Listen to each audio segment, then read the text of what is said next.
Chief head हैं mister Dilip Ghosh, उनका एक बयान आपने परसों शायद अखबार में पढ़ा होगा। उन्होंने कहा कि अगर ममता दीदी को अपनी टांगे दिखाने का इतना ही शौक है तो वो साड़ी के बजाय बरमूडा पहन करके घूमे।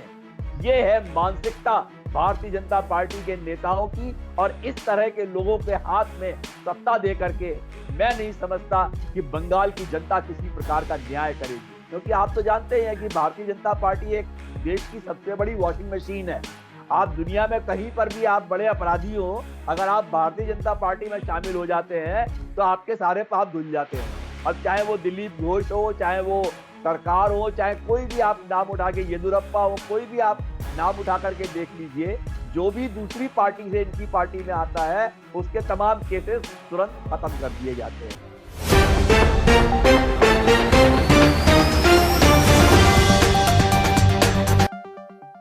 पलपल न्यूज से मैं हूं आपके साथ नदीम अकरम। बंगाल चुनाव की अपडेट लगातार सामने आ रही है। जुबानों के तीर ज्यादा चलने लगे हैं क्योंकि ममता बनर्जी जिस तरीके से चुनावी प्रचार के मैदान में उतरी हैं, उससे भारतीय जनता पार्टी की जड़ें हिल गई हैं और उस जड़ों को बचाने के लिए तमाम हथकंडे, तमाम तरीके से मतलब मानिए कि हिंसा कराने की, चाहे उन्हें कुछ भी कदम उठाना पड़े, वो उससे भी गुरेज नहीं करेंगे। क्योंकि हम आए दिन बंगाल चुनाव में देख रहे हैं टीएमसी और भारतीय जनता पार्टी के कार्यकर्ता आपस में भिड़ते हुए नजर आते हैं, पर कार्यकर्ताओं के साथ साथ जो जुबानी तीर नेताओं के बीच चल रहे हैं उस पर भी गौर करने की जरूरत है।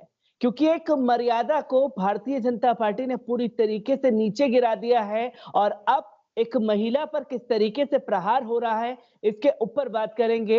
और हमसे लाइन पर अभी हमारे साथ मौजूद है सोशल एक्टिविस्ट रवि श्रीवास्तव जी, और मैं उनसे जानना चाहूंगा सर, जिस तरीके से भारतीय जनता पार्टी के नेता हैं, और अगर मैं बात करूं देश के गृह मंत्री की, तो देश के गृह मंत्री का कहना है कि हमने कहा कि बंगाल के हर बच्चे को बांग्ला सीखनी होगी। दीदी इसका विरोध कर रही है क्योंकि वो उर्दू में पढ़ाना चाहती हैं। हिंदू मुस्लिम के बगैर राजनीति नहीं हो सकती है क्या भारतीय जनता पार्टी की? नदीम, इसको हर इलेक्शन को किस तरह से पोलराइज करना है, ये काम भारतीय जनता पार्टी पिछले 7 सालों से करती आ रही है। कोई भी चुनाव आप उठा के ले लीजिए, कहीं भी ले लीजिए, आप कोई भी मंदिर मस्जिद का मुद्दा उठा देंगे या शमशान कब्रिस्तान की बातें करेंगे या और इस तरीके के काम करेंगे जिससे कि आपस में दोनों धर्म के अनुयायियों के अंदर वैमनस्य पैदा हो, विवाद पैदा हो और ये उसका फायदा उठा सकें। क्योंकि इनकी एक ही देश के अंदर इनका एक ही लक्ष्य रहा है, क्योंकि विकास तो इनसे कोई हो नहीं पाया। आज आप देख ही रहे हैं कि किस तरह से बेरोजगारी, महंगाई और तेल के दाम और तमाम चीजों के मोर्चे पर सरकार जिस तरह फेल हो रही है, उससे उससे बचने का इनको एक ही रास्ता दिखता है। जो अभी 5 राज्यों में चुनाव है, उसमें दक्षिण में तो इनके हाथ में कुछ आने वाला नहीं है। सिर्फ बंगाल और आसाम के अंदर ये ध्रुवीकरण करके, पोलराइज करके किसी तरीके से अपनी जड़ें जमाना चाहते हैं। आप याद करिए कि ये वही ममता बनर्जी हैं जिनको तमाम पैरामीटर्स के ऊपर विकास के लिए यही सरकार कह चुकी है कि विकास में ममता बनर्जी ने बहुत अच्छा काम किया है। चाहे वो हाईवेज हो, चाहे वो घरों की व्यवस्था हो, चाहे वो इलाज की व्यवस्था हो, चाहे शिक्षा व्यवस्था हो, हर चीज में जो राज्य है पश्चिम बंगाल, वो देश के कई राज्यों से ऊपर रहा है और काफी अच्छा काम किया है। तो इस तरह की बातें करके ये वहां पर सिर्फ एक विवाद पैदा कर रहे हैं और मंदिर मस्जिद का झगड़ा खड़ा करके ये वोटरों के अंदर ध्रुवीकरण कर रहे हैं।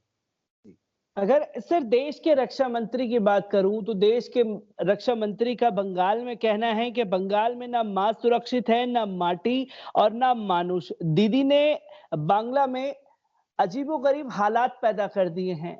कितनी तथ्य, कितनी सच्चाई देश के रक्षा मंत्री के बयान में नजर आती है आपको?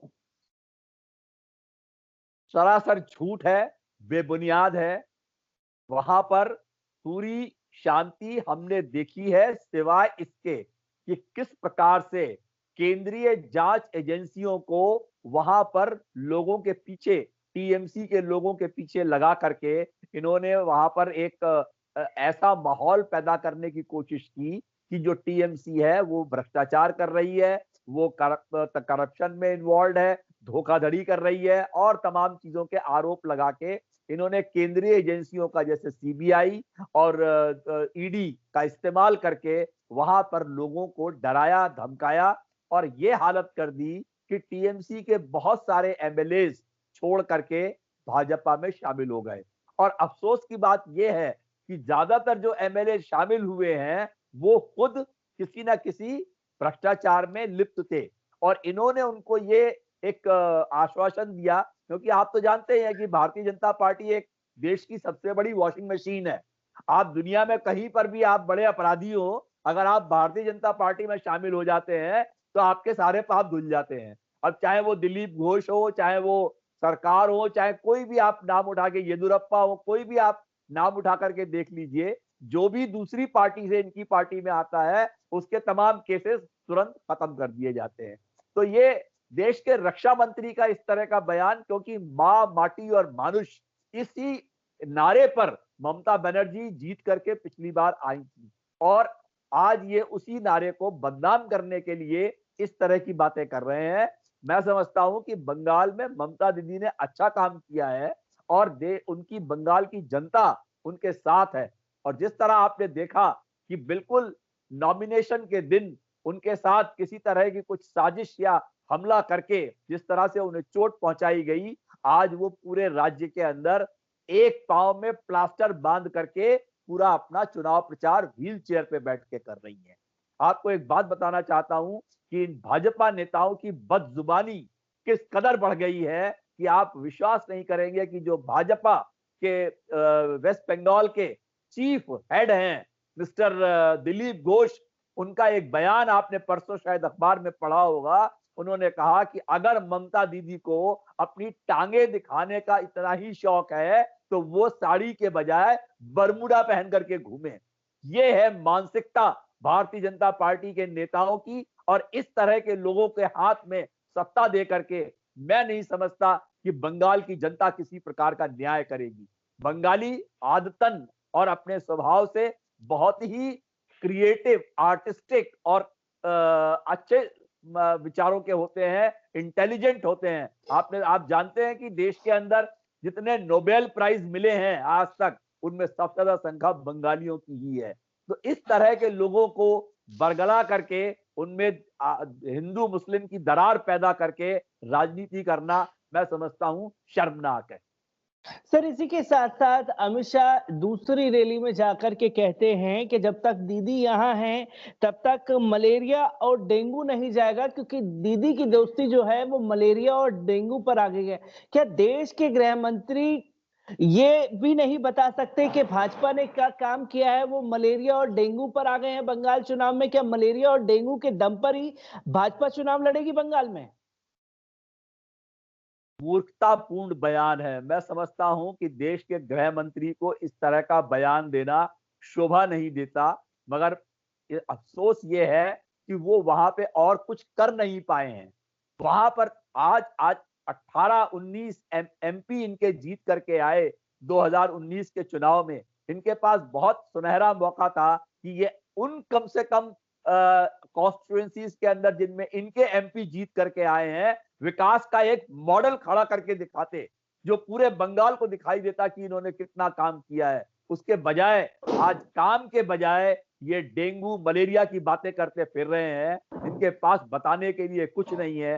देश में बेरोजगारी और पूरे देश में महंगाई, तेल के दाम और तमाम चीजों में जिस तरह से ये हर शिक्षण संस्था का संघीकरण करने की कोशिश कर रही हैं, I call it saffron purging करने की कोशिश कर रहे हैं, इसको ध्यान में रखते हुए बंगाल की जनता इनको अच्छा जवाब देगी।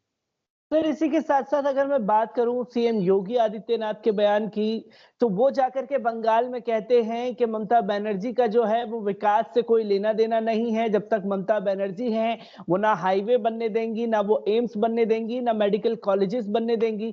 किस तरीके से देखते हैं? और तो और सीएम योगी आदित्यनाथ ही आरोप लगा रहे हैं कि बंगाल में जो है वो नफरत की राजनीति कर रही है ममता बनर्जी। योगी आदित्यनाथ सिर्फ अपने गिरेबान में झांक करके देखें और सबसे पहले दूसरों को नसीहत देने के बजाय वो अपने विकास की बात करें।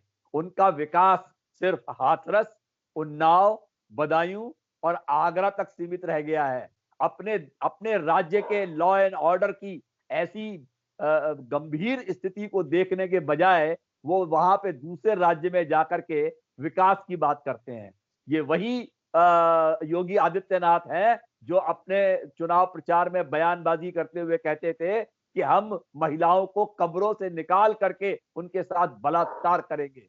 इस तरह के वाहियात बयान देने वाले, क्योंकि ये ध्रुवीकरण कर सकते हैं, इसलिए इनका इस्तेमाल हर चुनाव में एक जिसको बोलते हैं ट्रम्प कार्ड की तरह से किया जाता है कि ये जो गंदगी अपने राज्य में फैली हुई है उसको देखने के बजाय दूसरे राज्य में जाकर के भी गंदगी फैलाएं। मैं समझता हूं बंगाल की जनता समझदार है और ऐसे लोगों पर कोई अपना विश्वास नहीं दिखाएगी। सर, मैं एक आखिरी सवाल आपसे लेना चाहूंगा, क्योंकि इससे पहले बिहार का चुनाव था। बिहार के चुनाव में हमने देखा कि आरजेडी का प्रचार प्रसार था, हर जगह आरजेडी आरजेडी हो रहा था। पर लास्ट समय पर भारतीय जनता पार्टी और जेडीयू की सरकार बनती है। क्या आपको ऐसी ही परिस्थिति बंगाल में दिखती हुई नजर आ रही है क्या? नदीम, भारतीय जनता पार्टी का रिकॉर्ड आप कम से कम और राज्यों में भी उठा करके देखें, चाहे वो गोवा हो, मणिपुर हो, कर्नाटक हो, मध्य प्रदेश हो और मेघालय हो। आपने देखा कि इनके कैंडिडेट ना जीतने के बावजूद ये बैकडोर से दूसरी पार्टियों के एमएलए खरीद करके और उनको दोबारा इलेक्शन में ला करके ये अपनी सरकार बनाते हैं। ऐसा एक परीक्षण ये मध्य प्रदेश और कर्नाटक का देश पूरा देख चुका है।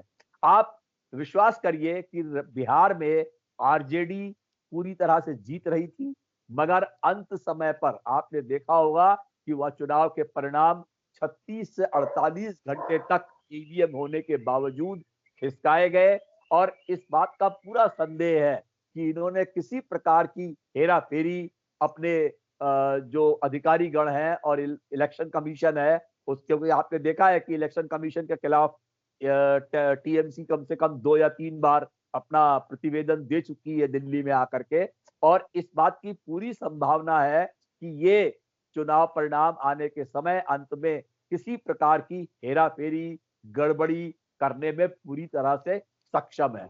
जो आरजेडी वहां जीत रही थी वो आपने देखा कि मात्र 10 सीटों के फासले से उनकी सरकार वहां पे नहीं बन पाई। तो ये पूरी तरह सक्षम है सरकारी मशीनरी का बेजा इस्तेमाल करने में, और इसके लिए मेरा निवेदन रहेगा वहां पर जो कार्यकर्ता हैं, चाहे वो टीएमसी के हो चाहे अन्य पार्टियों के हो, वो पूरी सख्त निगरानी बना के रखे, क्योंकि ये सरकार ये सब करने में सक्षम है। आपने कल ही देखा कि दिल्ली की चुनी हुई सरकार को इन्होंने एक अनइलेक्टेड लेफ्टिनेंट गवर्नर के हवाले जबरदस्ती एक बिल पास करके, जो उच्चतम न्यायालय के निर्णय के भी खिलाफ था, उसको पास करके इन्होंने दिल्ली की सरकार को अपने कब्जे में लेने का प्रयास किया है। तो ये इस तरह के काम हथकंडे अपनाने में माहिर हैं और इसके लिए देश को सावधान रहना